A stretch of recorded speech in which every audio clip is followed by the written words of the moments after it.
একটা জিনিস তোমার দেখাই। পাকিস্তানের মসজিদে ভয়াবহ হামলা হচ্ছে, বোমা হামলা। এখন এটা অবশ্য একটা দুঃখজনক ঘটনা এবং মর্মান্তিক একটা ঘটনা। অনেক লোক সেখানে হতাহত হচ্ছে। মানে একটা দেশে একটা বোমা হামলা হয়েছে, এটা একটা দুঃখজনক ঘটনা, আমরা সমবেদনা জ্ঞাপন করি। কিন্তু এই খবরটা দিছে তোমার চ্যানেল আয়ের অনলাইনে দিছে, এবং এই খবরটা যখন ফেসবুকে শেয়ার করা হয়েছে, খবরের নিচে যে কমেন্ট সেকশন, সেই কমেন্ট সেকশনে আমি পড়তে পড়তে হয়রান হয়ে গেছি। 95% কমেন্টস নেগেটিভ। কম নেগেটিভ দেখো, এর মধ্যে কেউ কেউ এরকম মন্তব্য করতেছে, মানে এত নোংরা মন্তব্য, এত নোংরা মানসিকতার, যে কেউ লিখছে প্লিজ লাইনে দাঁড়ান, কেউ ঠেলাঠেলি করবেন না, কমেন্টস। তার মানে কমেন্টস করতেছে, মানে এত বাজে কমেন্টস যেগুলো ভাষায় প্রকাশ করা যায় না।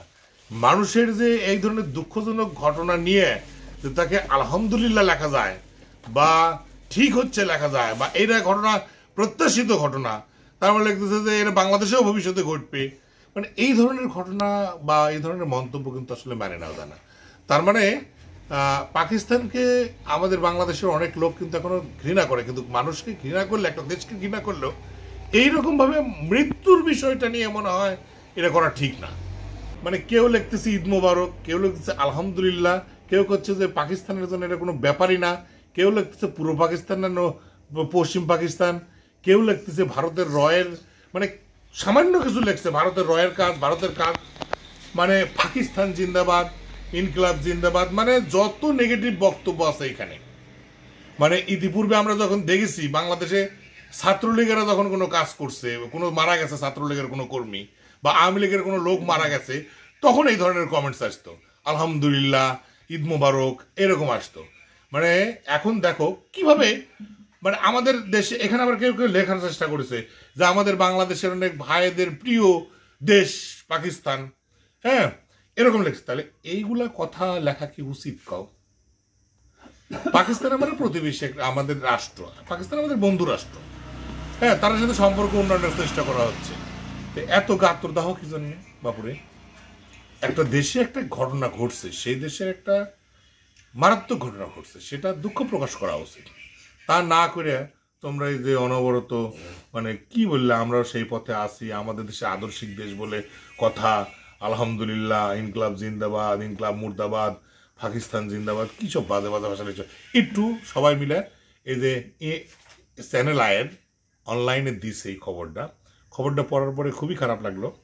তো আপনারা একটু এটা ঘুরে আসেন কমেন্ট সেকশনগুলো। আমি আমি আমি আবারও আরেকটু ভিডিও যোগ করতে বাধ্য হচ্ছি ভিডিওর সঙ্গে। সেটা হচ্ছে যে বিগত আওয়ামী লীগ সরকারের অপশাসনে অধৈর্য হয়ে মানুষ কিন্তু তার বিরুদ্ধাচরণ করেছে, এবং একজন আওয়ামী লীগ লিডার মারা গেলে বা একজন ছাত্রলীগ মারা গেলে তারা কিন্তু আনন্দ উদযাপন করেছে। একজন পুলিশ মারা গেলে আনন্দ উদযাপন করেছে, কারণ এত এবং নির্যাতন চালিয়েছিল যে মানুষ অসহ্য হয়ে উঠেছিল। তাহলে এখন তো মানুষ এই সরকারকে ক্ষমতায় বসিয়েছে, এখন তো এই সরকারের যারা আছে তারা কিন্তু পাকিস্তানের সাথে সুসম্পর্ক গড়ে তোলার চেষ্টা করছে। এখন তার মানে কি এই সরকারও, যারা এই যে বিরূপ মন্তব্য করছে, তারা তো এই দেশেরই জনগণ, বা হয়তো পার্শ্ববর্তী দেশের কিছু জনগণ থাকতে পারে। তাহলে তারা কি এই জনগণের কি মনের প্রত্যাশা পূরণ করতে ব্যর্থ হচ্ছে এই সরকার? যার কারণে এই সরকার যেদিকে যাচ্ছে সেদিকে তারা সমালোচনা করছে বেশি, ঠিক পূর্বের মতো। নাকি আপনার ওই যে যারা লুকিয়েছিল বিগত সময়ে আওয়ামী লীগ ফ্যাসিস্ট সরকারের অত্যাচারে দমন পীড়নে যারা লুকিয়েছিল তারা ফেসবুকে অ্যাক্টিভ ছিল, যারা লুকিয়ে আছে তারা হয়তো অ্যাক্টিভ হচ্ছে। মানে কেমন যেন গোলমেল লাগছে আমার কাছে। আপনারা একটু কমেন্ট সেকশনে জানাবেন আসলে ঘটনা কি, একটা দুঃখজনক ঘটনার কেন মানুষ এরকম ধরনের বাজে মন্তব্য করছে, ভাবনার বিষয়। এই সরকার আসলে জনগণের প্রত্যাশা পূরণ করতে পারছে কিনা, যারা এই সরকারকে বসিয়েছে, ফ্যাসিস্ট সরকার বিদায় করেছে, সেই সমস্ত মানুষ যারা অবদান রেখেছে তারাও কি ধীরে ধীরে এই সরকারের বিরুদ্ধে যাচ্ছে? তারাও কি অসহ্য হয়ে পড়েছে এই সরকারের সিদ্ধান্তহীনতা এবং এই সরকারের যে মানে হঠকারিতামূলক সিদ্ধান্ত?